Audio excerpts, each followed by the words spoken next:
بسم اللہ الرحمن الرحیم۔ السلام علیکم۔ آج ہے 26 مارچ اور دن ہے سوموار کا۔ ناظرین، عمران خان صاحب کے پروڈکشن آرڈر اسلام آباد کی عدالت نے جاری کیے ہیں، اس پر ہم بات کریں گے، لیکن اس سے پہلے پاکستان تحریک انصاف کی رہنما تھی شیرین ظاہری صاحبہ، ان کی 9 مئی کے مقدمات میں 14 مقدموں میں ضمانت منظور ہوئی ہے۔ وہ پاکستان تحریک انصاف کے دور حکومت میں بنیادی انسانی حقوق کی وزیر رہی ہیں۔ اس کے علاوہ عمر ایوب صاحب، ان کی بھی 14 مقدمات میں ضمانت منظور ہوئی ہے۔ عمر ایوب صاحب سنی کونسل یعنی پاکستان تحریک انصاف کی جانب سے اپوزیشن کی قومی اسمبلی میں امیدوار ہیں۔ میرے خیال میں جج صاحبان کو بھی اب یہ بات سمجھ آ رہی ہے کہ 9 مئی کے جو مقدمات میں اس کا اصل میں کچھ اور ہی مقصد ہے۔ اس کا جو اصل مقصد ہے وہ پاکستان تحریک انصاف کو ختم کرنا اور عمران خان صاحب کو کرش کرنا ہے۔ عمران خان صاحب کو یہ کرش تو نہیں کر پائے اور نہ ہی پاکستان تحریک انصاف کو ختم کر پائے، کیونکہ عوامی مینڈیٹ ان کے ساتھ ہے۔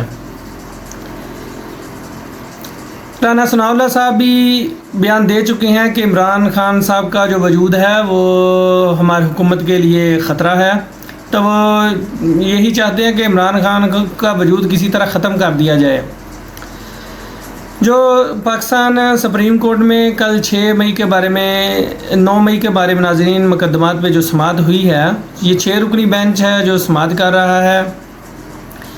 پاکستان جو تحریک انصاف نے یعنی خیبر پختونخوا میں اس پر پہلے بھی یعنی ایک قرارداد منظور کی ہے، جو پوری اسمبلی نے سے منظور ہو گئی ہے، جس میں یہ جو صوبوں نے ریویو میں گئے تھے، کیونکہ یہ پہلے جو سپریم کورٹ آف پاکستان نے ملٹری جو ٹرائل کورٹ کی اجازت نہیں دی تھی، تو پھر تمام صوبوں نے، کیونکہ نگران حکومتیں تھیں نا ان کی اپنی، تو انہوں نے ریویو میں گئی تھی ساری حکومتیں، تو جو پاکستان تحریک انصاف کی اب خیبر پختونخوا سے قرارداد منظور کروائی ہے کہ ملٹری کورٹ میں ٹرائل نہیں ہو سکتا، تو انہوں نے جا کے کل جو خیبر پختونخوا حکومت کے وکیل نے کہا ہے کہ ہم اپنا جو پٹیشن ہے ریویو واپس لیں گے، تو عدالت نے انہیں یہی کہا ہے کہ اب یہ ریویو ہے تو لہٰذا آپ کو ریٹرن درخواست دینی پڑے گی۔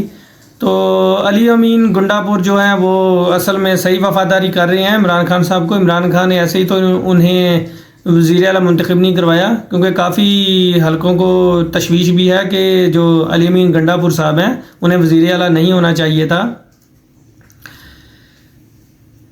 ناظرین، جو اعتزاز احسن صاحب ہیں انہوں نے بھی اس میں اعتراض عائد کیا ہے کہ یہ جو کیس ہے وہ 9 رکنی بینچ کو سننا چاہیے۔ اس میں جو اب یہ جو کیس ہے وہ 28 مارچ تک ملتوی ہو گیا ہے، اب اس کی سماعت 28 مارچ کو ہوگی۔ ویسے اٹارنی جنرل صاحب سے بھی جج صاحبان نے سارا ریکارڈ طلب کر لیا ہے کہ اب تک کتنوں کی ضمانت ہوئی ہے یا کتنے بند ہیں، اور اس کے علاوہ یعنی جو فیصلے انہوں نے لکھے ہیں ابھی تک، کیونکہ سپریم کورٹ آف پاکستان نے اس پہ اسٹے دیا ہوا ہے کہ فیصلہ نہیں ملٹری کورٹ جاری کر سکتا جب تک پاکستان سپریم کورٹ آرڈر نہ کرے، تو وہ جاری کر لیں۔ اب جب وہ طلب ہوں گے دیکھیں گے جج صاحبان کیا فیصلہ آتا ہے اس پہ۔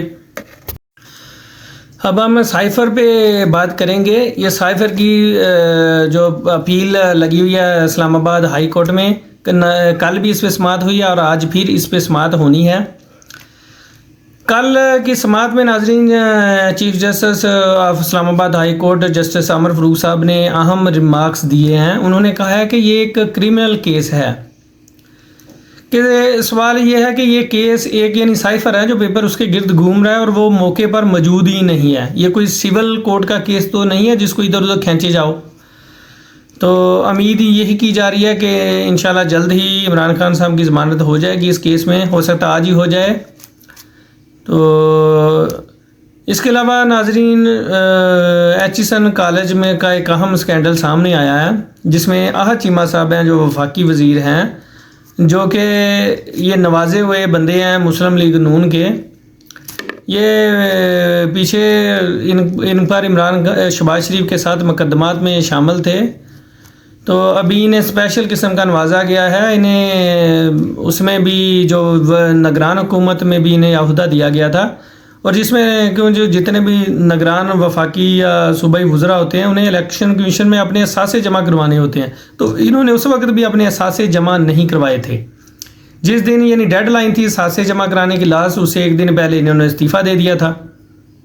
تو ان کی کافی جائیداد بھی کافی ہے امریکہ میں بھی، ادھر بھی، تو پھر بھی ان کے حالات ایسے ہیں کہ انہوں نے پرنسپل کو اپنے بچوں کو فیس فری کرنے کے لیے کہا ہے، تو انہوں نے وہ ریجیکٹ کر دیا۔ تو پھر انہیں خط لکھا جی گورنر صاحب نے، اور انہیں مستعفی ہونا پڑا ہے۔ تو جاتے جاتے وہ کالک تو مل گئے ہیں ان کے منہ پہ۔ ناظرین، کل ہائی کورٹ میں بھی ایک اہم سماعت ہوئی ہے، پشاور ہائی کورٹ میں، جو سینٹ الیکشن کے متعلق جو پاکستان تحریک انصاف کے رہنما کو اہل نہیں دیا، الیکشن کمیشن نے نااہل قرار دے دیا تھا کہ یہ الیکشن سینٹ کے الیکشن میں حصہ نہیں لے سکتے، تو پشاور ہائی کورٹ نے انہیں اجازت دے دیا۔ ان میں سے اعظم سواتی صاحب ہیں، اظہر مشوانی صاحب ہیں اور مراد سعید صاحب ہیں، انہیں پشاور ہائی کورٹ نے سینٹ الیکشن کے لیے اہل قرار دے دیا گیا ہے۔ ناظرین، پشاور ہائی کورٹ نے کل مخصوص نشستوں پر فیصلہ جاری کر دیا ہے۔ یہ فیصلہ 30 صفحات پر مشتمل ہے۔ یہ 5 رکنی بینچ کا فیصلہ ہے۔ اس فیصلے میں صرف ایک چیز کو ڈسکس کیا گیا ہے کہ سنی اتحاد کونسل مخصوص نشستوں سے متعلق حقدار نہیں ہے۔ پشاور ہائی کورٹ کا کہنا ہے کہ پی ٹی آئی وکلاء کا صرف ایک زور تھا کہ یہ نشستیں کسی اور کو نہ دی جا سکیں۔ پشاور ہائی کورٹ کا کہنا تھا کہ ہمارا زور تھا کہ کیا سنی اتحاد کونسل ایلیجیبل ہے یا نہیں ہے ان سیٹوں کے لیے، مخصوص نشستوں کے لیے۔ تو ان کا کہنا تھا کہ پاکستان یعنی سنی اتحاد کونسل ہے جو، انہوں نے جب جنرل جو الیکشن ہے اس میں حصہ نہیں لیا، ان کی کوئی بھی سیٹ نہیں ہے، اس لیے یہ ایلیجیبل نہیں ہے۔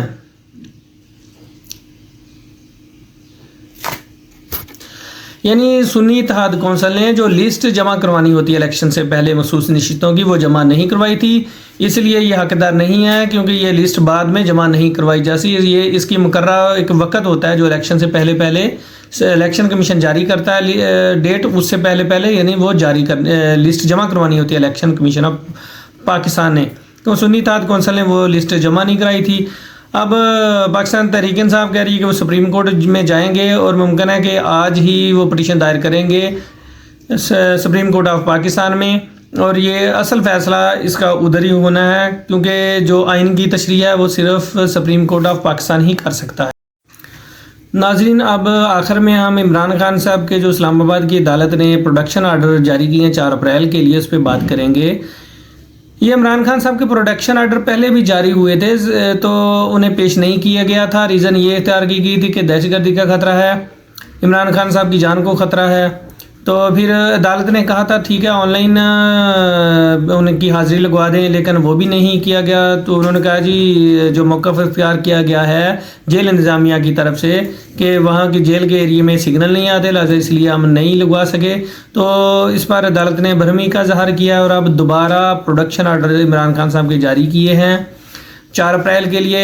اصل میں یہ سب ڈرے ہوئے ہیں کہ خان صاحب کہیں میڈیا میں سامنے نہ آ جائیں، کیونکہ ویسے بھی خان صاحب کی پابندی لگائی ہوئی ہے میڈیا پہ آنے کے لیے، تصویر یا کوئی ان کا بیان جاری کرنے کے لیے، کیونکہ رانا ثناءاللہ صاحب وہ پہلے بھی آپ کو بتا چکے ہیں کہ رانا ثناءاللہ نے کہا ہے کہ ہمیں عمران خان صاحب کے وجود سے خطرہ ہے، اس لیے وہ خان صاحب کو سامنے نہیں لے کے آنا چاہتے۔ یہ ڈرتے ہیں کہ یہ نہ ہو کہ عوام کا جمع غفیر آ جائے، کہ ظاہر ہے جو عمران خان صاحب سے عوام محبت کرنے والی ہے وہ ان کی ایک جھلک دیکھنے کے لیے بےتاب ہے۔